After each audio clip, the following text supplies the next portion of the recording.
Welcome to Versus. This is Spencer again, and today we have a couple of gateway games, a couple of Spiel des Jahres nominated games that did not win but got runner-up. Both are pretty well received, pretty well liked, and pretty accessible, both of them, as our most, I guess, nominees for that award. The first on the left here, we have Rise of Augustus, sometimes referred to, I think, as just Augustus. And on the right, we have Splendor, mostly referred to as Splendor. So both are similar in some ways, both are different in some ways. I'm going to do a quick comparison. First, what is the story behind Augustus? Well, in Augustus, you are basically trying to gain the favor of the Roman Empire somehow. I don't remember the whole story.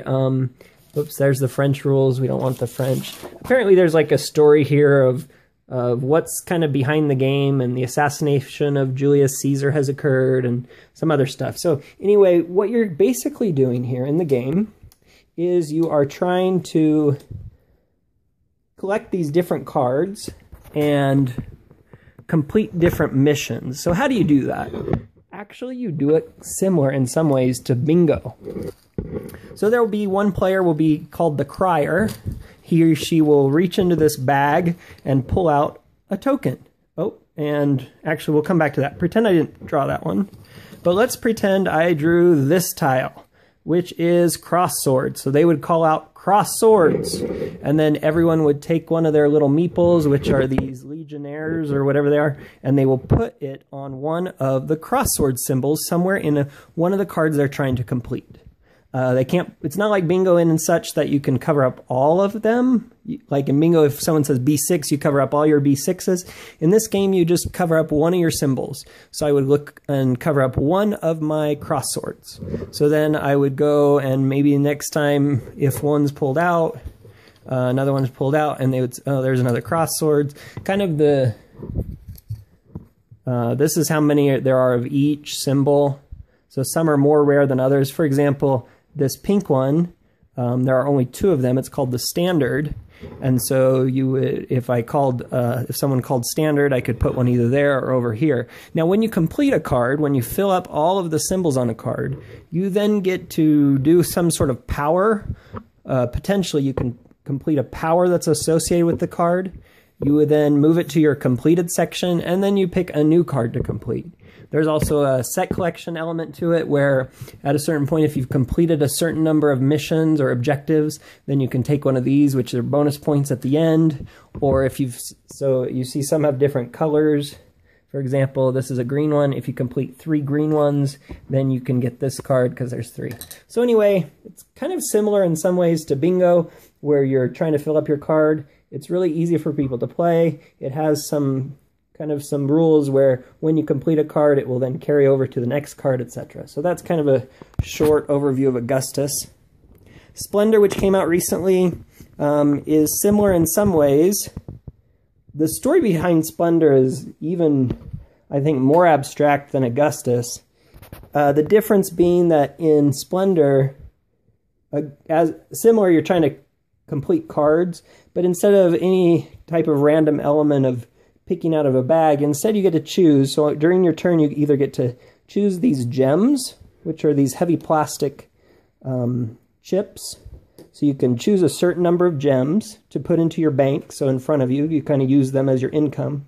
Or if you'd rather, you could take gems that you've already saved up and purchase these different cards. So for example, this one would cost you 2 diamonds and 2 emeralds. So if you turn in those gems, you can take this card and it comes in front of you. You now own this. Well, in addition, you also get to add a black to your income. So you now have a permanent black or amethyst or whatever this thing is. We just always say black. That's how abstract it is. We've kind of just boiled it down to colors, as I think most groups probably have. So you would then say any future purchases that require a black, you can now use anything in your tableau. So you're kind of building this engine, I guess, in Splendor, where in front of you, you're putting down cards, you're completing these different missions, and in the end, the race is to a certain number of points. All right, so some of the comparisons. One is, in both, one difference, or one element I didn't mention in Splendor is you also have these final end mission guys.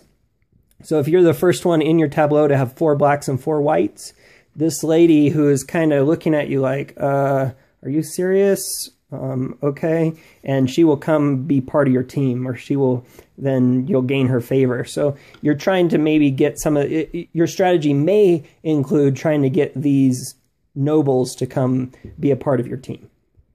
So some similarities. You have goals you're shooting for in both games. In Splendor, maybe you're trying to go for these nobles, whereas in Augustus, maybe you're trying to go for a certain number of mission colors or mission objectives. I failed to note that some of the symbols or some of the cards may have either gold or wheat on them. So if you're the first one to get gold or wheat, you get this extra bonus points at the end for gold, for example. But then if someone else completes a mission with gold and they have the same number as you, then they can take this away from you. You can get it back if you have other ones. So that's a similarity, is collecting these different end goals. Another is as you complete cards, you add them to your tableau or to your area of completion. And both Augustus and Splendor has an element where different abilities will help you in the future. So in Splendor, when you complete different cards and put them in front of you, those can be added to your to your completed mission section to help you in the future. Same within Augustus. Both are very simple. So both are easy to teach. They're easy to bring players in, but at the same time, they're engaging enough and interesting enough so other people who are maybe game nerds or like games that are a little bit more complex can still enjoy them as well. Augustus has a lot more luck as you're drawing out of the bag. By the way, when the crier pulls this one out, which is the wild, then it passes to the next person to be the crier. This has a little bit more element of luck to it, which is good and bad. I think it's mostly good because it's a quick, easy enough game that the luck is mitigated, or I guess devalued enough because of the shortness of the game, that it's not a big deal. If you're unlucky one game, nothing's getting pulled that you need, it's not a big deal. You just turn around and play again. And also it's kind of exciting waiting for something. If you really need a dagger and you're waiting for them to draw it and you say, give me a dagger, crier, give me, and they pull one out, it's kind of exciting. You cry out and you're so excited and world's happy. Splendor is a little bit more cerebral. There's a lot more kind of like staring at the cards, looking at what's best. There's maybe less interaction, of course, in Splendor. It's a little bit less social. Someone might take a card that you're trying to go after or reserve one that you want, but really there's not much you can do about it.